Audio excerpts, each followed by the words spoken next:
Friends, स्वागत है आप सभी का हमारे यूट्यूब चैनल। मैं पूजा मौर्य लेकर उपस्थित हुई हूँ साइंस के महत्वपूर्ण प्रश्न को, जो बिहार बीएड एंट्रेंस एग्जाम के लिए मोस्ट इम्पॉर्टेंट है और या यूपीएससी आईएएस पीसीएस के लिए वेरी इंपॉर्टेंट है। बीपीएससी टीचर और बीपीएससी के लिए बहुत ही इंपॉर्टेंट प्रश्न है और यह घटना चक्र से रिलेटेड है। आइए देखते हैं। पहला प्रश्न, निम्नलिखित में से किसने न्यूटन से पूर्व ही बता दिया था कि सभी वस्तुएं पृथ्वी की ओर गुरुत्वाकर्षित होती हैं? किसने बता दिया था? पहला ऑप्शन है आर्यभट्ट ने, दूसरा है वराहमिहिर ने, तीसरा बुद्धगुप्त ने, चौथा ब्रह्मगुप्त ने। तो किसने बता दिया था कि न्यूटन से पूर्व ही बता दिया कि सभी वस्तु पृथ्वी को गुरुत्वाकर्षण करती है? ये राइट आंसर क्या हो जाएगा? इसका राइट आंसर हो जाएगा ब्रह्मपुत्र ने। ब्रह्मगुप्त गुप्तोत्तरकालीन गणितज्ञ एवं खगोल क्या थे? शास्त्री थे। इन्होंने क्या किया था? ब्रह्म स्फुट सिद्धांत दिया था। क्या दिया था? ब्रह्म स्फुट सिद्धांत। और सर्वप्रथम यह बताई थी कि पृथ्वी सभी वस्तुओं को अपनी ओर क्या करती थी? गुरुत्वाकर्षित करती थी। नेक्स्ट क्वेश्चन, गुरुत्वाकर्षण का सिद्धांत किसने दिया था? पहला ऑप्शन है चार्ल्स न्यूटन ने, दूसरा है चार्ल्स बैबेज ने, तीसरा आइजैक न्यूटन ने और चौथा जॉन एडम्स ने। तो एमपीपीसीएस प्री 2010 में पूछा गया प्रश्न है, गुरुत्वाकर्षण का सिद्धांत किसने दिया था? तो इसका राइट आंसर क्या हो जाएगा? आइजैक न्यूटन ने दिया था। गुरुत्वाकर्षण पदार्थों द्वारा एक दूसरे को आकृष्ट होने की प्रवृत्ति है।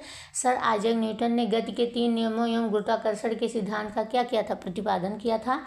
न्यूटन ने अपनी मौलिक खोजों के आधार पर बताया कि केवल पृथ्वी नहीं अपितु विश्व का प्रत्येक कण दूसरे कण को अपनी ओर क्या करता है? आकर्षित करता है। नेक्स्ट क्वेश्चन, गुरुत्वाकर्षण के सार्वभौमिक नियम का प्रतिपादन किसने किया था? पहला ऑप्शन है न्यूटन ने, दूसरा है गैलीलियो ने, तीसरा है कॉपरनिकस ने, चौथा है आइंस्टाइन ने। तो एमपीपीसीएस प्री 2000 में और 2000 उत्तराखंड यूडीए एलडीए प्री 2007 में पूछा गया प्रश्न था। तो इसका राइट आंसर क्या हो जाएगा? इसका राइट आंसर हो जाएगा न्यूटन। Right answer A. गुरुत्वाकर्षण के जो सार्वभौमिक नियम का किसने प्रतिपादन किया था? न्यूटन ने किया था। और इस नियम के अनुसार क्या होता है कि किन्हीं दो पिंडों के बीच लगने वाले आकर्षण बल का परिमाण उन पिंडों के द्रव्यमान के गुणनफल के समानुपाती तथा उनके बीच की दूरी के क्या होता था? व्युत्क्रमानुपाती होता था। जैसे F बराबर क्या हो जाएगा? कैपिटल G फिर m1 m2 बटे r स्क्वायर, यही है फॉर्मूला।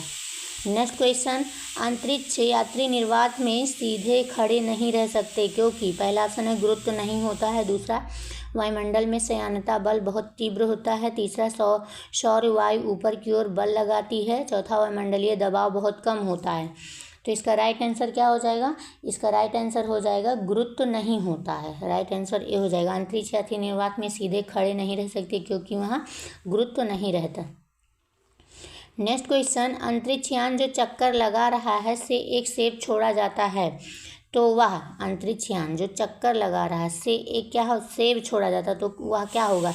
पृथ्वी की ओर गिरेगा, दूसरा कम गति से गतिमान होगा, तीसरा अंतरिक्ष यान के साथ साथ उसी गति से गतिमान होगा, चौथा अधिक गति से गतिमान होगा। तो ये यूपीपीसीएस 2010 में प्रश्न पूछा गया था। तो इसका राइट आंसर क्या हो जाएगा? इसका राइट आंसर हो जाएगा अंतरिक्ष यान के साथ साथ उसी गति से गतिमान होगा। राइट आंसर सी होगा। नेक्स्ट क्वेश्चन, पीसा की झुकी हुई मीनार गिर नहीं जाती क्योंकि? पहला ऑप्शन क्या है? वह शीर्ष भाग से पतली हो गई है, दूसरा वह बड़े तल क्षेत्रफल को आच्छादित करती है, तीसरा इसका गुरुत्वाकर्षण केंद्र निम्नतम स्थिति में रहता है, चौथा गुरुत्व केंद्र से जाने वाली ऊर्ध्वाधर लाइन तल के अंदर रहती है। तो यूपीपीसीएस 2009 में प्रश्न पूछा गया है, पीसा की जो झुकी हुई मीनार है गिर नहीं जाती क्योंकि क्या होता है? गुरुत्व केंद्र से जाने वाली जो ऊर्ध्वाधर लाइन है या रेखा है तल के अंदर रहती है। राइट आंसर इसका डी होगा। गुरुत्व केंद्र वह बिंदु है जहां वस्तु का संपूर्ण द्रव्यमान संकेंद्रित होता है। कोई भी वस्तु तब तक स्थिर रहती है जब वह तक गुरुत्व केंद्र से जाने वाली जो ऊर्ध्वाधर रेखा उसके तल से होकर गुजरती है। अभी तक जो पीसा की मीनार के गुरुत्व केंद्र से होकर जाने वाली ऊर्ध्वाधर रेखा जो मीनार के क्या तल के अंदर रहती है, इसलिए झुकी हुई मीनार अभी तक नहीं गिरी है। नेक्स्ट क्वेश्चन, यदि पृथ्वी और सूर्य की दूरी जो है उसके स्थान पर दुगनी होती तो सूर्य द्वारा पृथ्वी पर गुरुत्वाकर्षण बल जो पड़ता है वह होता है, पहला वह जितना है उतना 2 गुना, दूसरा वह जितना है उसका 4 गुना, तीसरा वह जितना है उसका चौथा गुना, और चौथा है वह जितना है उसका आधा भाग। तो इसका राइट आंसर क्या हो जाएगा? यदि पृथ्वी और सूर्य की दूरी जो उसके स्थान पर दुगनी होती है तो सूर्य द्वारा पृथ्वी पर गुरुत्वाकर्षण पड़ता है तो वह क्या हो जाएगा? वह जितना है उसका क्या होगा? चौथा भाग पड़ता है। राइट आंसर क्या हो जाएगा? सी हो जाएगा।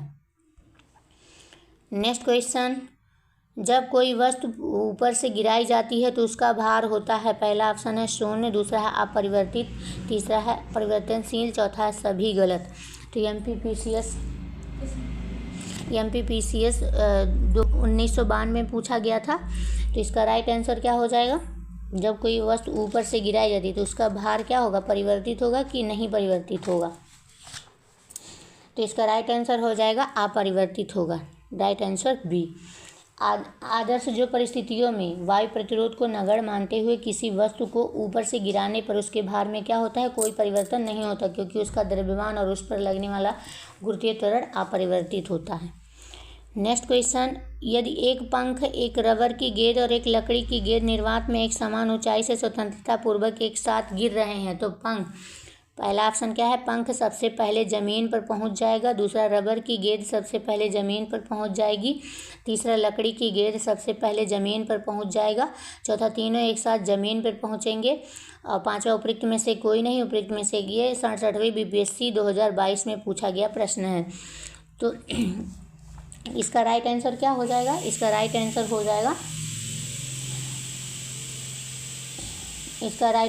जाएगा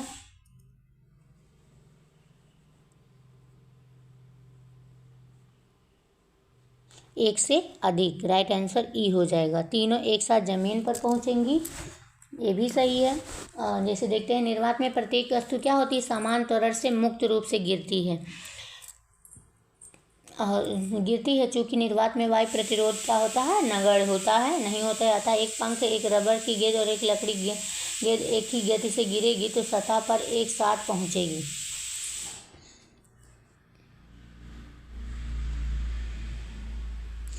ई नहीं आंसर होगा, ये होगा एक तीनों एक साथ, डी वाला आंसर सही होगा। नेक्स्ट क्वेश्चन, लकड़ी, लोहे एवं मोम के समान आकार के टुकड़ों को समान ऊंचाई से पृथ्वी पर गिराया जाता है तो कौन सा टुकड़ा सर्वप्रथम पृथ्वी की सतह पर पहुंचेगा? लकड़ी है, लोहे है, मोम के समान आकार के टुकड़े को समान ऊंचाई से गिराया जाएगा तो कौन सा टुकड़ा? पहला ऑप्शन है लकड़ी, दूसरा है मोम, तीसरा है लोहा, चौथा सभी साथ साथ पहुँचेंगे। तो इसका राइट आंसर हो जाएगा डी, सभी साथ साथ पहुँचेंगे, क्योंकि सब क्या है? सब पर जो है समान गुरुत्वीय त्वरण कार्य करता है, इसलिए सभी साथ साथ पहुंचेंगे। नेक्स्ट क्वेश्चन, हवा में लोहे और लकड़ी की समान भार की गेंद को समान ऊंचाई से गिराने पर उसी टाइप का पृथ्वी पर दोनों एक ही समय गिरेगा, दूसरा एक पहले गिरेगी एक बाद में, दूसरा लकड़ी की गेंद बाद में गिरेगी, कुछ अंतराल में गिरेगी। तो इसका राइट आंसर क्या हो जाएगा?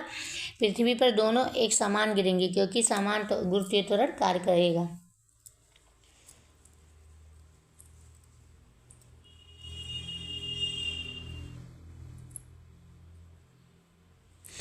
हवा की अनुपस्थिति में, लेकिन यहाँ पूछ रहा है कि हवा में, यानी कि हवा की उपस्थिति में।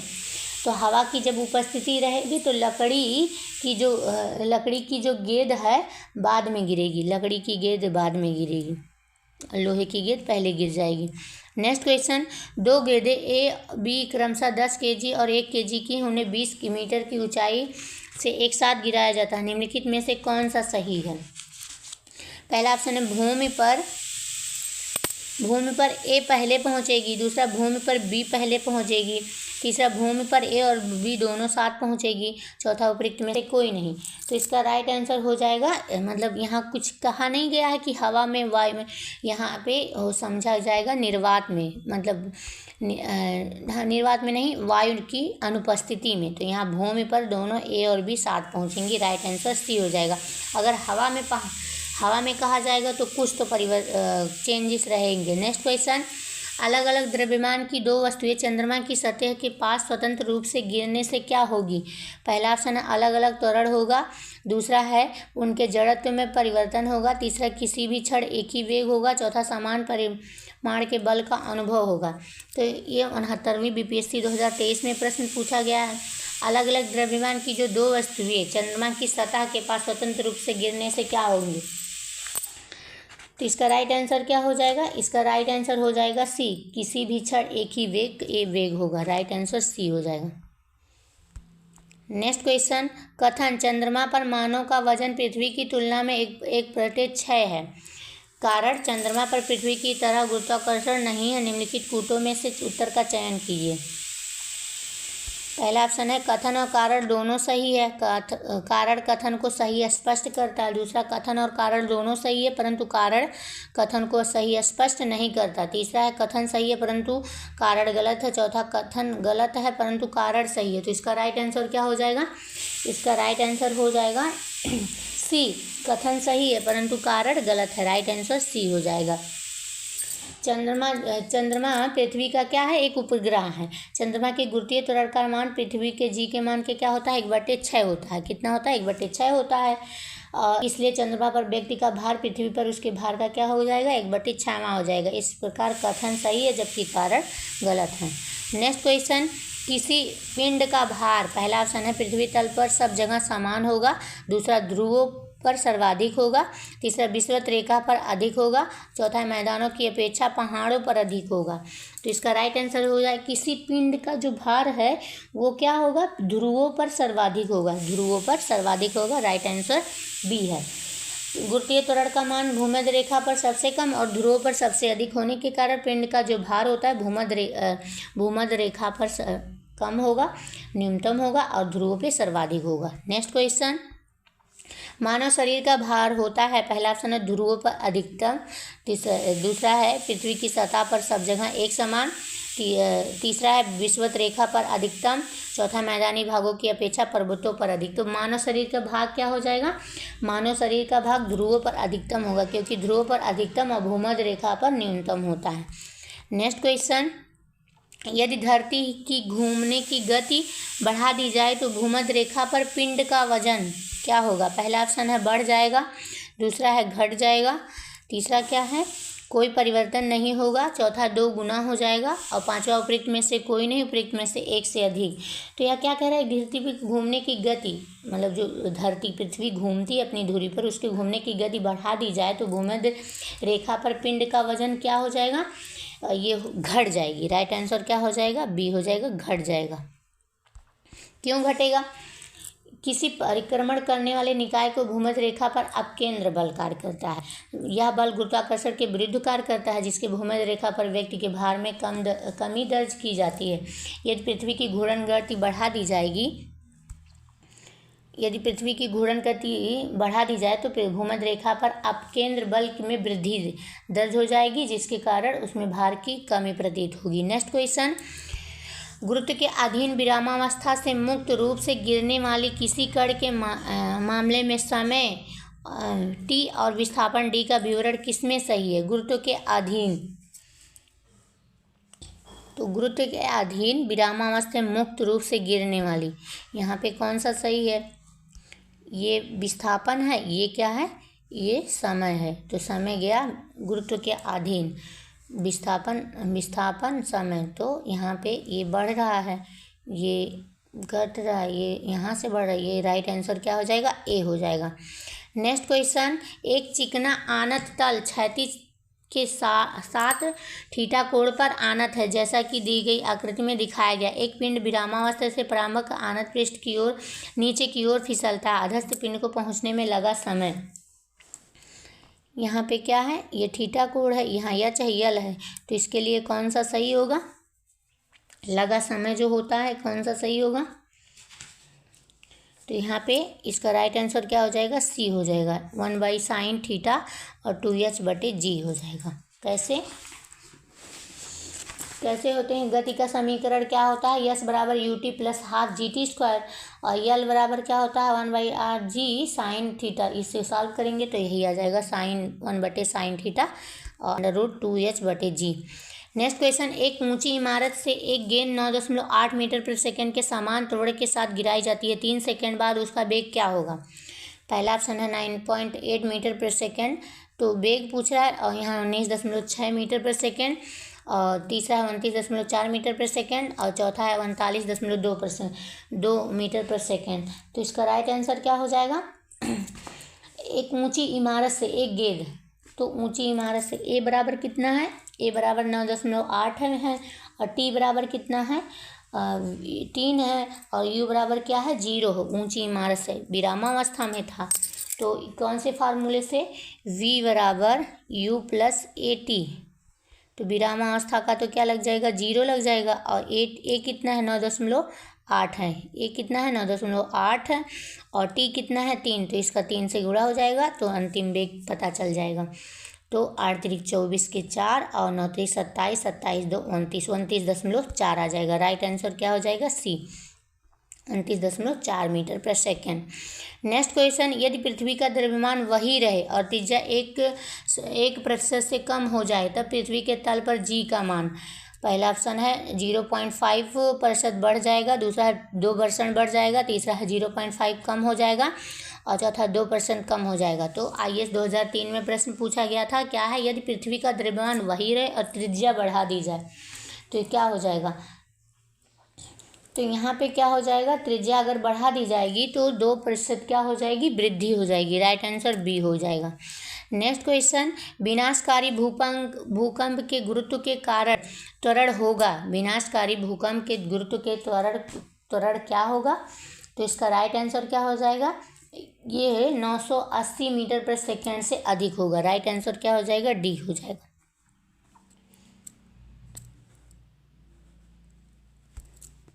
नेक्स्ट क्वेश्चन, एक वस्तु का पृथ्वी का पर द्रव्यमान 100 kg है और गुरुत्व जनित त्वरण g 10 मीटर प्रति सेकंड। अगर चंद्रमा पर गुरुत्व जनित त्वरण है तो चंद्रमा का वस्तु का द्रव्यमान कितना हो जाएगा?